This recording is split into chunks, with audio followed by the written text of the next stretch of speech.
રાધે રાધે, જય સિયારામ. આપણે શ્રી શ્રી ગયા પ્રસાદ પંડિતજીનું ચરિત્ર ચાલે છે. ગયા પ્રસાદ પંડિતજીના ચરિત્રમાં આપણે આગળ વધીએ તો હવે પ્રસંગ આવે છે અતિ કોમલ રઘુવીર સ્વભાવ. મતલબ સંતોનો સ્વભાવ અતિશય કોમળ હોય છે. જે વ્યક્તિ કઠોર હોય ને એ વ્યક્તિ વાસ્તવમાં સંત બની શકતો નથી. એ તો નિશ્ચિત વાત છે, એમાં કોઈ એટલે કોઈ શંકા નથી. કઠોરતા સંતપણાને નષ્ટ કરે છે. એટલે સંતે હંમેશા માખણ જેવું કોમળ હોવું જોઈએ. સંત હૃદય નવનીત સમાના, ચોખ્ખું લખ્યું છે રામાયણની અંદર કે સંતોનું હૃદય તો માખણ જેવું કોમળ હોય. એટલે કોમળતા એ જ સંતની અસલી નિશાની છે. હા, કોમળ હોવો જોઈએ સંત. કાલે અમારા બાબાને ગંગારામ ભાઈ એ પ્રશ્ન કર્યો કે બાબા બધા અવગુણો છે, કામ, ક્રોધ, લોભ, મોહ, મદ, મત્સર, ઈર્ષા, આને કાઢવા કેવી રીતે? હા, આ જ પ્રશ્ન કર્યો હતો. એમાં ક્રોધ ઉપર વધુ ચર્ચા થઈ હતી કે ક્રોધ આવી જાય તો કેમ કાઢવો હોય. હા, ત્યારે અમારા બાબાએ કીધું કે દૂધને તમે પેલે ગરમ કરવા મૂકો ને એટલે એમાં તરત ઉફાણો આવી જાય. હા, તરત જ ઉફાણો આવી જશે. પણ જેમ જેમ એ દૂધ ગરમ થતું જશે, જેમ જેમ ગરમ થતું જશે અને ઘાટું થતું જશે ને એમ એમ એનો ઉફાણો ઓછો થતો જશે અને પછી રબડી બની જશે ને ત્યારે તો ખાલી પટ પટ પટ પટ ખાલી ફોડકા જ થશે કે ફુગા જ થશે. પછી ઉછળશે નહીં એ દૂધ. હા, ત્યારે એ દૂધ ઉકળીને ઘાટું થઈ જશે ને ત્યારે.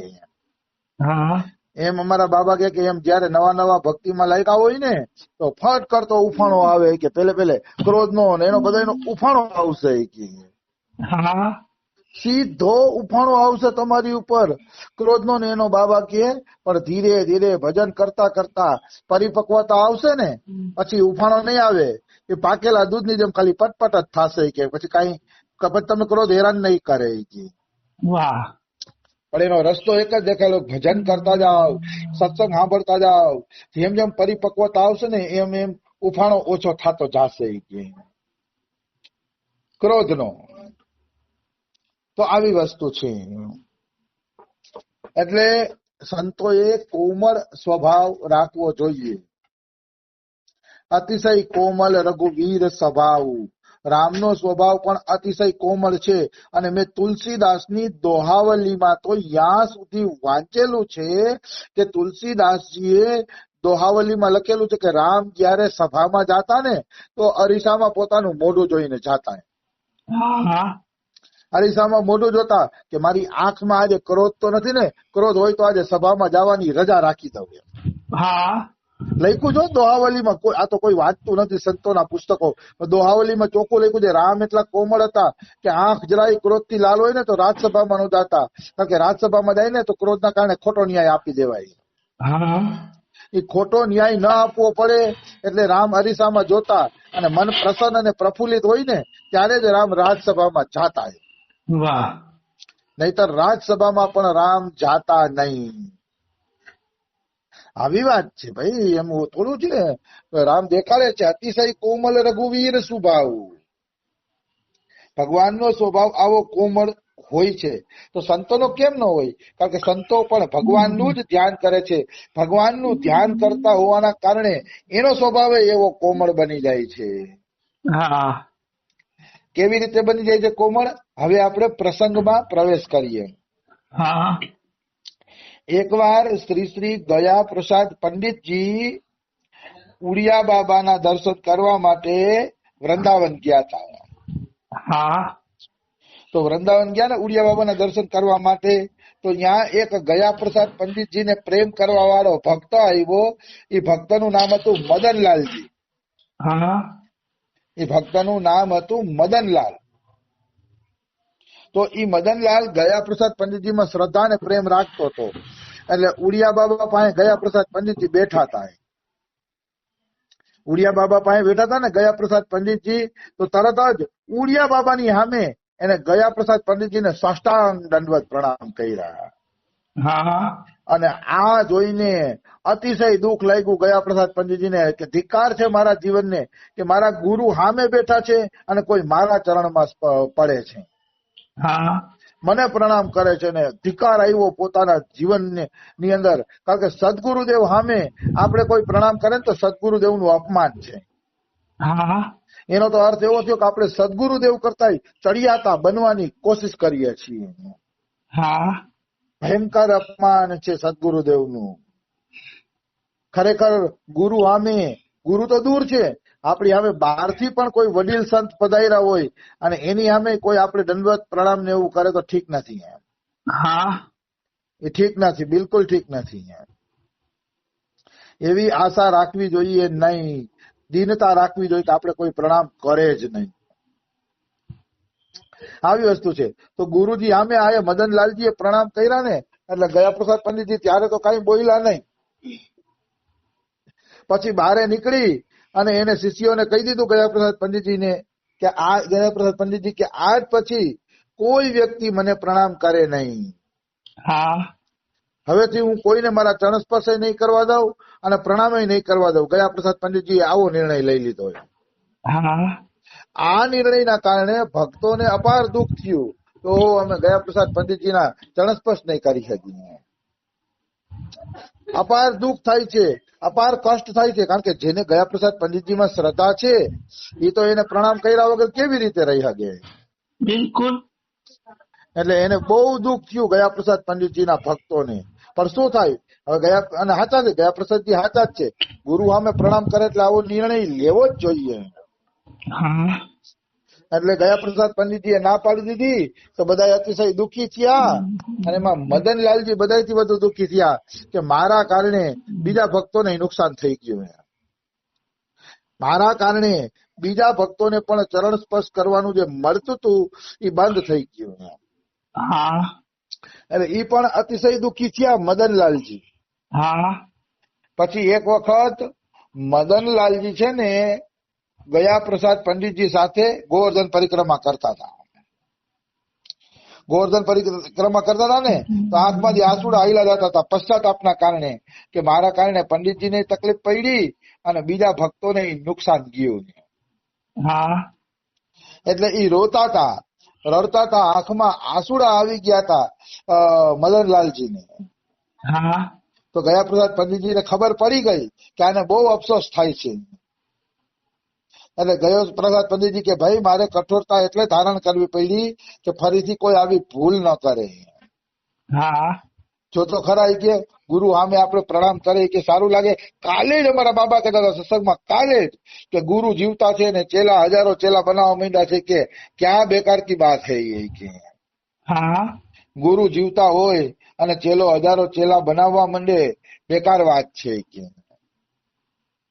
હાવ બેકાર વાત છે બાબા કે આવું હતું જ નહીં કે. પેલા તો ગુરુ આજ્ઞા આપતા ત્યારે એ ચેલા બનાવતા અને એ જૂજ જ જરૂર પડે એટલા જ ચેલા બનાવતા, વધુ ન બનાવતા. હા થોડાક જ બનાવતા ને એ ગુરુની આજ્ઞાથી. ગુરુને ખબર પડે કે આ ભક્તિનો પ્રચાર કરી શકે એમ છે, હવે વાંધો નથી, ત્યારે જ એ જૂજ ચેલા બનાવતા. આવી વસ્તુ છે. હવે તો એવું કઈ રહ્યું નથી. હવે તો દીક્ષા મળ્યા ભેગો ચેલા બનાવવાનું ચાલુ કરી દે છે. હા બેકાર વાત છે. શાસ્ત્રીય મર્યાદા આ નથી.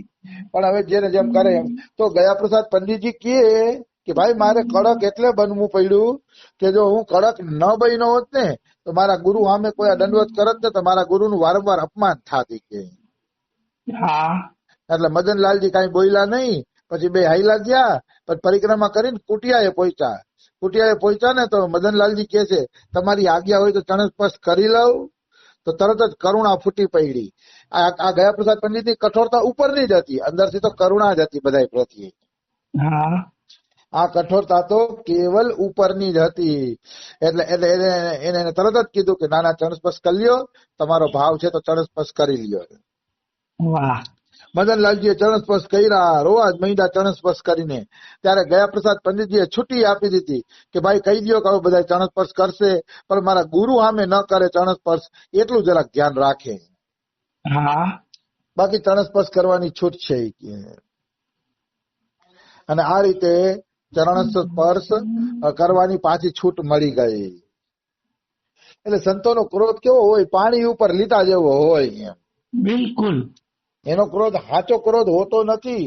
મનુષ્યનો ક્રોધ સાચો હોય, વિષયી જીવોનો ક્રોધ સાચો હોય. એ એકવાર ક્રોધ કરે તો મોઢા કરાવીને ફરે. હા પણ સંતોનો ક્રોધ એવો નથી હોતો. એ પાણી ઉપર લીટા જેવો હોય, થોડીક વાર માટે હોય, પછી ક્રોધ રહેતો નથી. આવી વસ્તુ છે. સુખરામ બાબાના ગુરુજી હારે આવો પ્રસંગ બન્યો છે. હા બહુ મસ્ત પ્રસંગ. મને સુખરામ બાબા સંભળાવતા હોય ને ગમે. આ પ્રસંગ મને બહુ ગમે છે કે સંતની સરળતા કેટલી હોય, સહજતા કેટલી હોય. હા એક વખત સુખરામ બાબાના ગુરુજી શ્રી શ્રી મથુરાદાસજી મહારાજ, હા એ મથુરાદાસજી મહારાજ છે ને, એને આંખમાં મોતિયાબિંદ આવી ગયો. મોતિયાબિંદ આવ્યો ને એટલે ઝાંખું ઝાંખું દેખાતું હતું. સમજાણું? હરખું દેખાતું નહોતું. એમ હા ઝાંખું ઝાંખું દેખાય મોતિયાબિંદના કારણે. તો કોકને કીધું, ભાઈ મને ઝાંખું ઝાંખું દેખાય છે કે. તો કે ગુરુજી તમને મોતિયાબિંદ આવી ગયો છે. તો કે મને મોતિયાબિંદ આવી ગયો છે? કેના કારણે આવી ગયો છે? તો કે બધાય તમારા ચરણ સ્પર્શ કરજે ને ગુરુજી, એ ચરણ સ્પર્શ કરવાના કારણે તમારી આંખમાં મોતિયાબિંદ આવી ગયો છે. હા તો હવે સંતો કેટલા સરળ હોય જુઓ તો ખરા. કઈ કોઈ ચરણ સ્પર્શ કરે તો મોતિયો થોડો આવી જાય. ના. ચરણ સ્પર્શ કરવાથી મોતિયો આવતો નથી. તો આ સુખરામ બાબાના ગુરુજી મથુરાદાસજી શું બોલે છે? અચ્છા જી ऐसा होता है? તો કે હા ગુરુજી, ચરણ સ્પર્શ કરે છે એટલે મોતિયાબિંદ આવી ગયો છે. તો મથુરાદાસજીએ કીધું, અચ્છા તો બતા દો કે આજ से मेरे कोई चरण स्पर्श न किया करे. હા જાનકીનાથને હું બતાવી દઈશ, જાનકીનાથને કહી દઈશ કે આજ પછી કોઈ મારા ચરણ સ્પર્શ ન કરે. આટલી સરળતા લ્યો એમ. હા પછી એમાં ચરણ સ્પર્શ બંધ થઈ ગયા ને તો ભક્તોને અપાર દુઃખ થાય કે અમે મથુરાદાસજીના ચરણ સ્પર્શ કરી શકતા નથી. હા અતિશય દુઃખ થાય, અતિશય દુઃખ થાય. બધા વિરહમાં તડફડે. એવું બધું 5-7 દી ગયા ને તો ભક્તો રહી નહોતા શકતા ચરણ સ્પર્શ કર્યા વગર. હા ત્યારે ભક્તોએ સમજાવ્યું કે ગુરુજી તમને મોતિયાબિંદ એટલે આવ્યો છે કે તમે દૂધ નથી ખાતા, તમે ફળ નથી ખાતા, તમે સાત્વિક ખોરાક નથી લેતા, ખાલી સૂકી રોટલી ને સબ્જી ને એવું જ લ્યો છો, એટલે તમને મોતિયાબિંદ આવી ગયો છે. કે દૂધ ને ઈ લેતા જાવ તો મોતિયાબિંદ ન આવે. આ ચરણ સ્પર્શ કરવાથી થોડો મોતિયાબિંદ આવી જાય. કે હા આ તો તમે દૂધ ને ફળ ને એવી વસ્તુ, પૌષ્ટિક વસ્તુ નથી લેતા ને, એટલે મોતિયાબિંદ આવી ગયો છે. કે તો મથુરાદાસજી કહે છે, અચ્છા જી ऐसा होता है? तो कि हाँ गुरुजी एम થાય. तो कि तो कल जानकीनाथ से मैं कह दूंगा कि सब मेरे चरण स्पर्श करे. વાહ. આવી સરળતા હે, આવી સરળતા. તો કે તો જાનકીનાથને કહી દેજો કે કાલે બધાય મારા ચરણ સ્પર્શ કરે. તો સંતો આવા સરળ હોય છે, આવા નમ્ર હોય છે, આવા દીન હોય છે. આ વ્યાવહારિક જગતના પ્રપંચ છે ને, એ સંતોને ખબર નથી હોતા.